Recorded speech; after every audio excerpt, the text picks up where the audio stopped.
এই এলাকার মানুষ বেশি আমি সব করে দুর্বল মানুষের পক্ষে থাকি, আমি সবল করতে পারি, আমি দুর্বল করতে থাকি, নিষ্পেষিত নিপীড়িত এইসব মানুষের পক্ষে আমি থাকি। এরা অধিকার বেশি, এরা হক বেশি, এই হকটা আমাদের উপর যায়। ইনশাআল্লাহ এই এলাকা যেগুলো আছে আমাদের কোনো ব্যাপার না, ডক্টর খান গুলো তোলা কোনো কেউ শুরু করবো ইনশাআল্লাহ, এটা আপনারা হতে পারে। আমরা মাদ্রাসা হাউসের বিরোধিতা করতে মুক্ত ইনশাআল্লাহ এলাকার শিক্ষামন্ত্রী অবস্থা চিন্তা করেন, শিক্ষামন্ত্রীর অবস্থা মাদ্রাসা শিক্ষামন্ত্র আলাদা মাদ্রাসা শিক্ষামন্ত্রণালয় আন্ডার শিক্ষামন্ত্রণালয়ের কথা বলেন, আন্তরিকতা নাই, মানুষের মায়া কথা জানলে বলছেন না। ইনশাআল্লাহ আমরা বলে দেবো এই দেশে যা অর্জন, এই যা কিছু অর্জন তার সব কিছু বিএনপির মাধ্যমে হয়েছে, যা কিছু অর্জিত হয়েছে আমরা সব বিএনপি হয়েছে।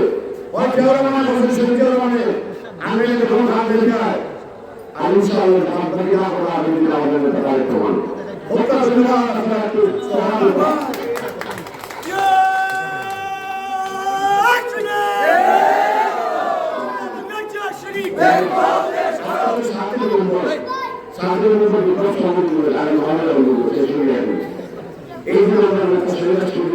বাংলাদেশের ক্ষমতা বসে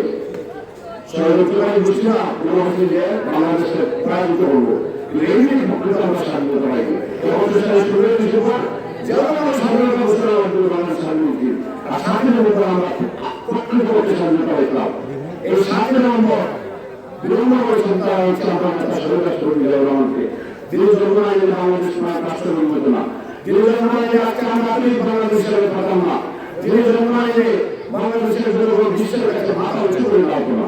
সেই নেতাকে শহীদ রাষ্ট্রপতি জিয়াউর রহমানকে সুপ্রিম কোর্ট শ্রদ্ধা জানাচ্ছি। বিগত জুলাই আগস্টে আমাদের 7 জন মানুষ শহীদ হয়েছে এই অঞ্চলে, আমি তাদের প্রতি শ্রদ্ধা জানাচ্ছি। আল্লাহ রাব্বুল আলামিন তাদের জান্নাত দান করে।